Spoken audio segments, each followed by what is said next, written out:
Assalamualaikum warahmatullahi wabarakatuh. Selamat berjumpa kembali pada materi PPKN kelas 9. Pada pertemuan kali ini, kita akan membahas perwujudan nilai-nilai Pancasila dalam berbagai kehidupan. Masih membahas bab pertama.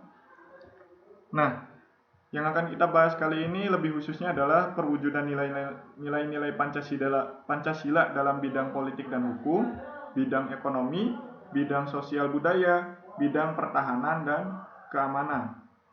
Oke, sebelum memulai pembelajaran, alangkah baiknya kita membaca basmalah bersama-sama.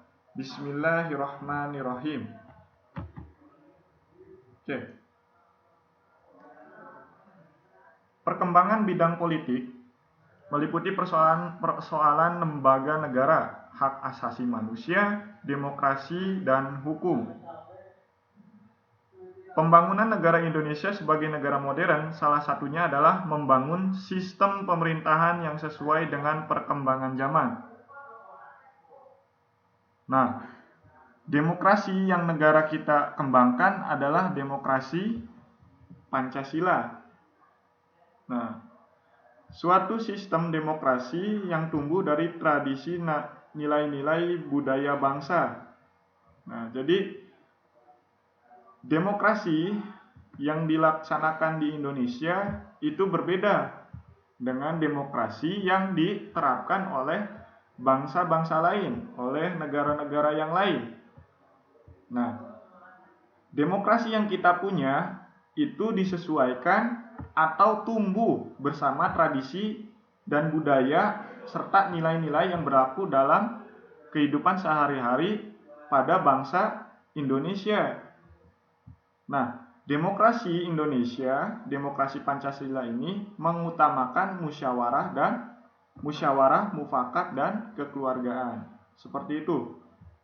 Tidak seperti di negara lain, tidak seperti bangsa lain, demokrasi yang digunakan adalah demokrasi seperti liberal. Demokrasi yang menerapkan mana yang paling banyak gitu, atau yang sering kita dengar dengan istilah voting gitu ya. Nah, voting adalah suara ya. Nah, jadi yang menang itu dalam demokrasi selain Pancasila adalah yang paling banyak suaranya. Sedangkan dalam Pancasila seharusnya ada musyawarah mufakat dan kekeluargaan. Seperti itu.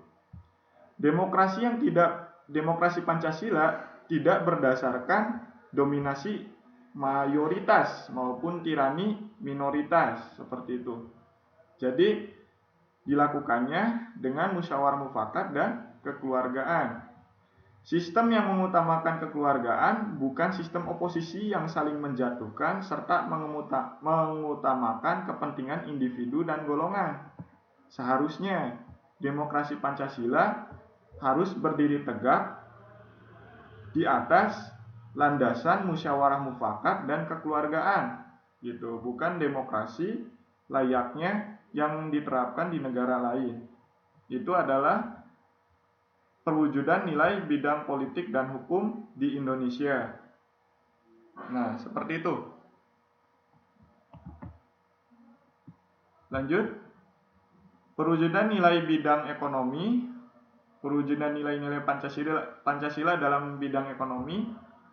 Nah, ini berdasarkan Undang-Undang Dasar Negara Republik Indonesia tahun 1945, lebih tepatnya pada pasal 33. Silakan yang punya undang-undang dasarnya dibuka. Nah, pada pasal 33 ini, perekonomian disusun sebagai usaha bersama berdasar atas asas kekeluargaan. Ya, sama seperti bidang politik, ekonomi pun harus berdasar atas asas kekeluargaan. Seperti itu. Nah, cabang-cabang produksi yang penting bagi negara dan menguasai hajat hidup banyak orang dikuasai oleh negara. Nah, contohnya seperti minyak bumi, ya, terus dan lain-lain lah ya. Itu adalah cabang-cabang produksi yang dikuasai oleh negara ya, dan dilaksanakan oleh pemerintah. Sebelumnya kita telah membahas perbedaan negara dan pemerintah ya. Mudah-mudahan nggak salah paham, negara dan pemerintah itu bedanya apa ya. Kita udah membahas. Bumi dan air dan kekayaan alam yang terkandung di dalamnya dikuasai oleh negara dan dipergunakan untuk sebesar-besar kemakmuran rakyat. Inti dari dikuasai oleh negara adalah untuk kemakmuran rakyat. Jadi minyak bumi itu nggak bisa tuh dikelola oleh misalnya perseorangan, home industry apalagi ya. Minyak bumi itu nggak bisa dikuasai oleh perseorangan karena minyak bumi jumlahnya terbatas seperti itu. Jadi harus dikuasai oleh negara gitu.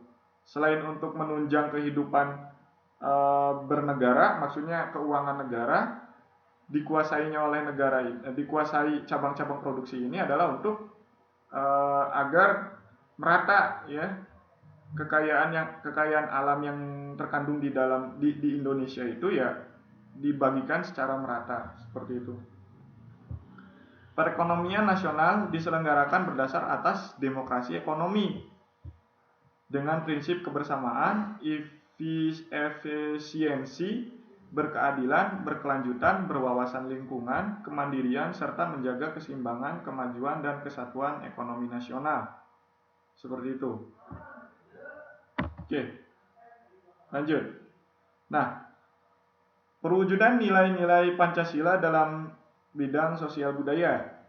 Nah, seperti itu. Tujuan pembangunan nasional adalah terwujudnya masyarakat yang adil dan makmur berdasarkan Pancasila. Kita menghendaki terwujudnya masyarakat yang berdasarkan Pancasila.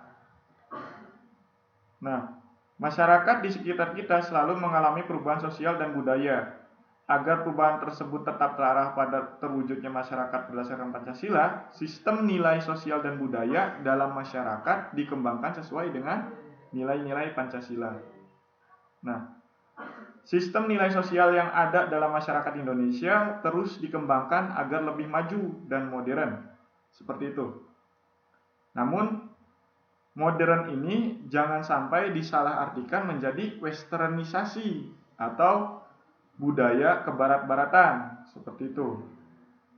Nah, jadi modernisasinya harus disesuaikan dengan pribadi bangsa Indonesia, pribadi Pancasila seperti itu.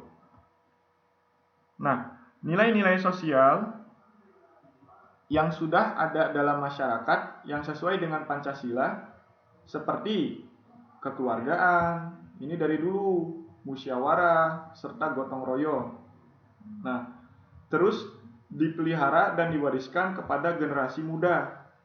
Jadi, ini sudah ada nih, kekeluargaan, musyawarah, serta gotong royong itu sudah mendarah daging dalam kepribadian kehidupan sehari-hari manusia Indonesia. Nah, namun kita tidak bisa tuh berdiam diri atau menghindar dari nilai-nilai sosial dari luar negeri gitu ya, dari luar bangsa Indonesia. Nah, seperti semangat bekerja keras, ini kan datangnya dari luar nih, kedisiplinan dan sikap ilmiah. Nah, ketiganya ini dapat diterima sesuai nilai-nilai Pancasila seperti itu. Yang kita punya kekeluargaan, musyawarah dan gotong royong, namun kita tidak menyampingkan semangat kerja keras, kedisiplinan dan sikap ilmiah. Seperti itu. Oke. Nah, demokrasi kita dalam bidang sosial budaya, nilai-nilai budaya, perwujudan nilai-nilai kita dalam sosial budaya itu nggak bisa tuh disamakan dengan budaya-budaya dari luar. Contohnya adalah kebudayaan yang bablas, kebudayaan yang bebas, kebudayaan yang liberal. Itu tidak boleh diterapkan dalam bangsa Indonesia. Contohnya adalah berkembangnya LGBT, itu nggak boleh. Nah, disilang seperti itu. Indonesia tidak menerima ya, secara ideologi tidak menerima adanya perkumpulan LGBT, seperti itu. Oke. Nah, ini yang keempat, perwujudan nilai-nilai Pancasila dalam bidang pertahanan dan keamanan. Pembangunan dalam bidang pertahanan dan keamanan secara tegas dinyatakan dalam Undang-Undang Dasar NRI tahun 1945 Pasal 27 ayat 3 yang menyatakan bahwa pembelaan negara merupakan hak dan kewajiban setiap warga negara. Demikian juga pasal 30 ayat 1. Jadi ada dua pasal yang menyatakan tentang pembelaan negara, tentang hak dan kewajiban warga negara. Nah, dalam 30 ayat 1 menyatakan bahwa setiap warga negara berhak, ya, ada haknya, serta wajib ikut serta dalam usaha pertahanan dan keamanan. Nah, makanya masyarakat setempat juga harus punya tuh sistem keamanan lingkungan atau Siskamling.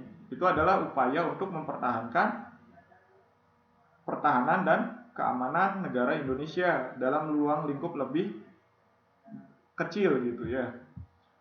Usaha pertahanan dan keamanan negara Indonesia dilaksanakan melalui sistem pertahanan dan keamanan rakyat semesta.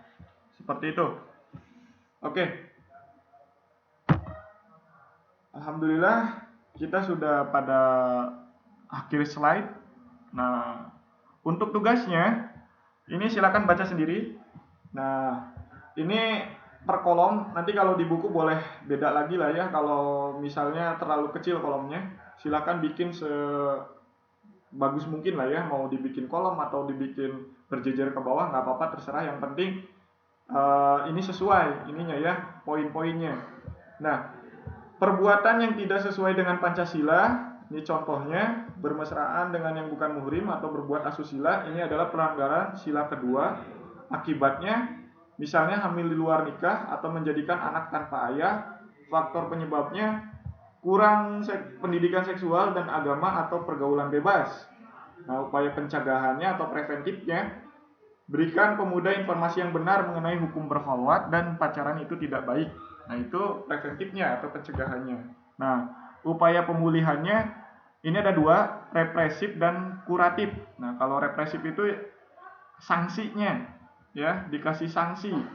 Ya, sanksinya apa? Misalnya pengucilan oleh sebagian masyarakat atau diarak keliling kampung, ya, agar orang itu tidak melakukan hal yang sama. Kemudian kuratifnya itu sama pemulihan tapi lebih ke mengajak, ya, lebih ke hayu gitu ya, usaha penyadaran lah kuratif itu ya. Ajak oknum tersebut untuk mengikuti pengajian, seperti itu ya. Oke, kita tutup dengan membaca hamdalah, alhamdulillahirobbilalamin, kafaratul majelis, subhanakallahumma wa bihamdika, asyhadu an la ilaha illa anta, astaghfiruka wa atubu ilaik. Assalamualaikum warahmatullahi wabarakatuh. Selamat bertemu kembali pada pertemuan selanjutnya.